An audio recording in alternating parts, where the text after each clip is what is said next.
Merci de nous avoir rejoints et d'avoir accepté de venir devant cette commission d'enquête.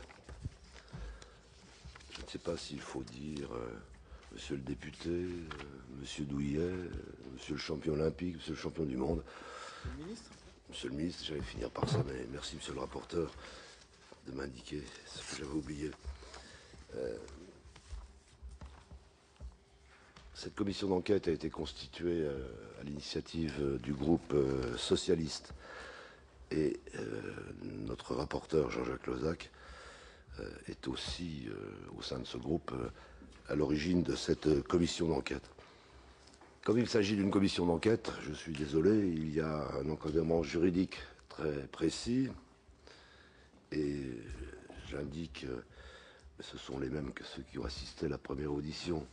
Toute manifestation est impossible de la part du public pour approuver ou désapprouver ce qui serait avancé par la personne que nous recevons. Je précise aussi à l'attention de M. Douillet que les personnes auditionnées ne doivent pas faire un faux témoignage devant notre commission. Cela serait passible des peines prévues aux articles 134.13 à 134.15 du Code pénal. En résumant, 5 ans d'emprisonnement et 75 000 € d'amende. C'est le tribunal qui déciderait. Je vais aussi vous demander de prêter serment. Tout simplement de nous dire la vérité, toute la vérité. Et de le faire en levant la main droite, en disant « je le jure ». Merci, monsieur le sénateur. D'abord, je trouve que cette commission... Ah, il faut d'abord dire... Oui, je dois commencer. Alors, je jure de dire toute la vérité, rien que la vérité. Merci. On vous écoute. Oui, donc je disais, d'abord, merci de me faire l'honneur d'être auditionné pour cette commission d'enquête que je trouve nécessaire. Voilà, déjà. Je trouve nécessaire parce que il y a, et on l'a encore vu dernièrement, encore beaucoup de progrès à faire sur ces sujets. Je vous fais pas l'article sur ce qui s'est passé, notamment des révélations qu'a pu faire Lance Armstrong, par exemple. Mais mes propos, je vais essayer de les faire les plus courts possibles, parce que vous êtes déjà très informés sur ce que je vais vous dire. Mais je tenais à faire un recadrage, parce que nécessaire, surtout sur le plan international, parce que tout à l'heure, à travers vos questions, j'essaierai d'élargir sur peut-être d'autres visions et des sujets qui sont communs et qui commencent à naître sur la scène internationale sportive. Donc on assiste depuis les années 2000 à une vraie organisation de la lutte contre le dopage à l'échelle du monde, au niveau international. D'abord par la création en 1999 de l'AMA, l'Agence mondiale antidopage, vous le savez bien. C'est une organisation internationale indépendante qui est composée et financée à part égale par le mouvement sportif et les gouvernements des États. L'AMA coordonne et supervise le développement et la mise en place du Code mondial antidopage dans la première version, dont la dernière version date de 2007. On attend une prochaine version avec beaucoup d'empressement en 2015. Bon. Elle aide à harmoniser les règles qui sont liées au dopage dans tous les sports et dans tous les pays, en tout cas les pays qui sont signataires. Il y en a 150. C'est une convention qui permet de respecter les principes du code et les standards qui lui sont associés. La France a ratifié cette convention en 2007. C'est une convention internationale contre le dopage dans le sport. Au niveau national, l'Agence mondiale antidopage, donc elle s'appuie sur des agences nationales, malheureusement pas dans tous les pays. Concernant la France, vous le savez, il s'agit de la FLD aujourd'hui, qui a été créée en 2006, le 5 avril. La FLD qui, dans la perspective d'un rapprochement avec les statuts préconisés par l'Agence mondiale antidopage, la FLD succède à la fois au Conseil de prévention et de lutte contre le dopage, auquel j'ai eu cet honneur de siéger en tant qu'athlète, représentant des athlètes. qui à l'époque était une simple autorité administrative. Je crois que vous avez auditionné M. Boyon ce matin, c'était le président à l'époque, lorsque j'y étais.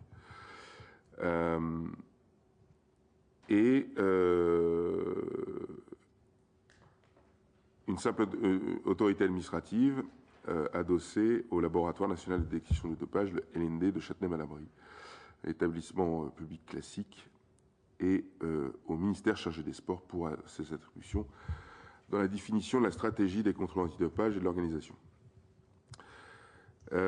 Les principes fondamentaux de la lutte contre le dopage en France s'appuyaient sur plusieurs choses. D'abord, la notion de justice sportive. Si un sportif participe à une compétition en ayant eu recours à des substances ou procédés de nature à modifier ses performances, il s'expose à une sanction disciplinaire, de par sa fédération d'abord, ou administrative, si la LFLD le décide, parce qu'elle en a l'autorité. Il y a ensuite un dispositif pénal qui a été adopté par la France le 3 juillet 2008, la loi relative à la lutte contre le trafic des produits dopants, ce qui permet d'organiser la lutte contre le trafic des produits dopants en pénalisant la détention de ces produits, mais aussi leur fabrication, leur importation, leur exportation ou leur transport. Elle légalise et favorise également l'échange d'informations entre les agents relevant notamment du ministère des Sports, de la FLD ou de la police judiciaire et des douanes. Les récents textes de loi, la loi du 21 juillet 2009 portant sur la réforme de l'hôpital et relative aux patients, à la santé et au territoire, et l'ordonnance du 14 avril 2010 relative à la santé des sportifs ont permis de mettre en conformité des dispositions du Code du sport avec celles du Code mondial antidopage, qui a été révisé en 2007 et entré en vigueur le 1er janvier 2009. Enfin, la loi d'éthique du sport et droit des sportifs du 1er février 2012 a élargi les prérogatives de la FLD, notamment en matière de coopération internationale. À cette époque, en tant que ministre, j'ai voulu que ce texte soit un levier pour étendre les pouvoirs de la FLD, notamment en lui permettant d'effectuer des contrôles lors des compétitions nationales se déroulant d'athlètes français sur des compétitions internationales se déroulant à l'étranger. Et en renforçant aussi la coopération avec les organismes internationaux de la lutte contre le dopage. À cette époque, ce texte était déjà passé au Sénat, avant que je sois ministre, et je m'étais efforcé à ce qu'il soit voté conforme à l'Assemblée nationale pour qu'il puisse être mis en vigueur. Mais je vous avoue que, si j'avais été en fonction plus tôt, j'aurais renforcé ce texte. Voilà, je vous le dis. J'aurais été plus loin. Bon, mais les choses ont fait que le temps m'était compté. Alors, juste un petit laïus sur les difficultés et les limites de la lutte contre le dopage. L'Académie nationale de médecine a publié en courant 2012 des résultats des 10 511 contrôles effectués par la FLD en 2010. Alors, ces contrôles concernaient 85% des sportifs de haut niveau, professionnels ou pas, participant en compétition au niveau national ou international. Le nombre d'infractions constatées s'élève à 2,3%. Alors, d'après l'Académie, ces résultats sous-estiment sans doute l'étendue du fléau. Et on peut imaginer que ce soit vrai, effectivement, compte tenu des révélations que l'on a régulièrement de part et d'autre dans certains sports dans le monde entier.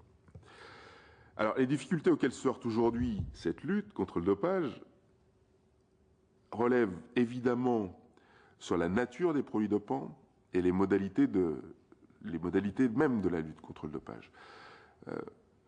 Le problème, c'est que, et vous le savez bien, les tricheurs ont toujours un coup d'avance et profitent malheureusement de milliards et de milliards de dollars investis dans l'industrie pharmaceutique classique pour soigner des citoyens lambda, profitent de cette puissance-là à des fins pour travestir les molécules trouvées à des fins pour améliorer les performances sportives. Donc la lutte est compliquée, parce que quand on voit les montants investis pour lutter contre ce fléau par rapport aux montants investis par l'industrie pharmaceutique au sens large, évidemment il y a un déséquilibre colossal. Et on peut s'imaginer tout bêtement que ce déséquilibre persistera malheureusement toujours. Voilà. D'ailleurs, je fais une aparté, c'est une des raisons pour lesquelles, à l'époque où j'étais représentant des athlètes au Conseil de prévention et de lutte contre le dopage, on avait déjà constaté ça, on le savait déjà, on le voyait déjà. Et j'avais souvent dit, on ne faisait que de la répression, que de la répression, que de la répression. Bien sûr qu'il en faut, bien sûr, c'est le fil rouge de l'histoire. Mais nous ne faisions à l'époque quasiment pas de prévention. Voilà. Le P de prévention n'était pas suffisamment acté, en tout cas n'était pas suffisamment mis en route. Voilà.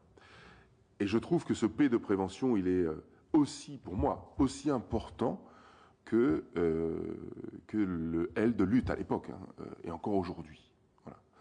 On ne fait pas suffisamment de prévention. Les gens ne sont pas au courant, et en particulier les parents. Voilà. Je pense qu'on y reviendra suffisamment tout à l'heure dans vos questions. Donc des accords ont été conclus entre l'Agence mondiale antidopage et cette industrie pharmaceutique.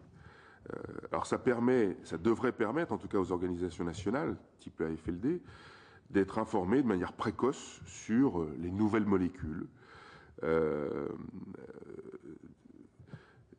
et surtout ce qu'elles sont susceptibles d'induire pour améliorer la performance sportive. Alors, toutefois, ces accords-là n'apportent pas de réponse sur les travaux des petites entreprises de biotechnologie. Et il y en a beaucoup dans le monde entier qui sont souvent parfois victimes de fuites malgré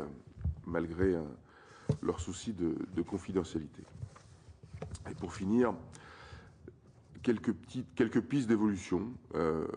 Alors, dans la loi du 12 mars 2012, pour faciliter l'organisation, dans le cadre de faciliter, c'était le cadre de la loi, l'organisation des manifestations sportives et culturelles, j'ai réussi à mettre, là, à ce moment-là, et j'étais venu ici au Sénat d'ailleurs, la mise en place, en tout cas la préfiguration du passeport biologique, qui est déjà en exercice au sein de l'Union cycliste internationale depuis 2008, un passeport biologique, qui va permettre et qui permettra d'établir les paramètres urinaires et sanguins de chaque athlète pour avoir plus de proximité. Je vous ai parlé tout à l'heure de la nouvelle version du Code mondial antidopage qui est largement attendue pour 2015. Elle devrait inclure la possibilité de renforcer les sanctions appliquées aux sportifs ayant été condamnés pour dopage, notamment par l'interdiction de participer aux Jeux Olympiques qui suivent leur suspension, par exemple. Pour information, dans un rapport qui a été publié le 20 juin 2012, encore une fois, l'Académie nationale de médecine formule notamment deux recommandations qui me semblent plutôt bonnes. Afin de mieux connaître les accidents et complications médicales liées à la pratique dopante, elle réclame, cette académie, que tout décès observé sur les terrains de sport soit suivi d'une autopsie. Je trouve que c'est bien. Voilà, c'est important. Il faut qu'on sache la vérité. Et d'ailleurs, il y a eu des cas assez dernièrement, de footballeurs sont morts sur les terrains encore.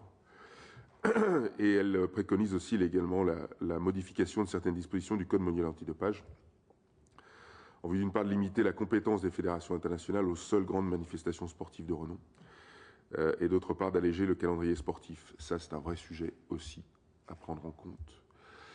J'y ajouterai aussi la problématique des jeux et paris sportifs en ligne.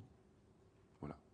Et pourquoi je vous ai parlé, pourquoi j'ai voulu faire un petit rappel sur l'Agence mondiale, sur le côté international de la lutte contre le dopage, c'est que vous le savez bien, l'OCLAESP le dit aussi, les mafias qui agissent, comment qu'il dit, ce sont les enquêteurs, les spécialistes, les mafias qui sévissent dans le milieu du dopage, sévissent de la même manière, ce sont les mêmes dans le milieu de la tricherie sportive, de la corruption sportive.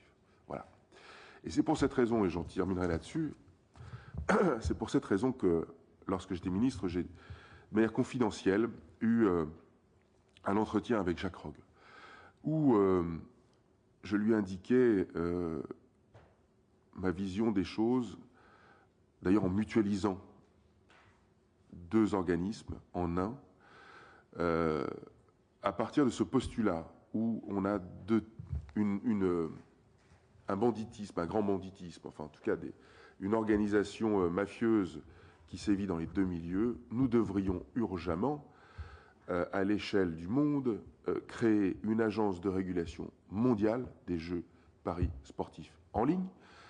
C'est la même mécanique, c'est la même façon de faire que pour le dopage, d'accord, pour que des pays puissent rapidement, comme nous l'avons fait, concevoir des lois pour aider les enquêteurs, pour aider à la répression, mais aussi pour avoir des moyens pour faire de la prévention, de mutualiser l'Agence mondiale antidopage et cette agence de régulation mondiale aussi de la corruption sportive, de la mutualiser, pour que ça coûte un peu moins cher, évidemment, et faire en sorte qu'on agisse là aussi sur la corruption sportive qui induit aussi indirectement ou qui motiverait la prise de produits illicites, en tout cas le dopage, dans certains endroits, dans certaines compétitions, pour avoir une lutte plus efficace et beaucoup plus puissante. Voilà. Merci.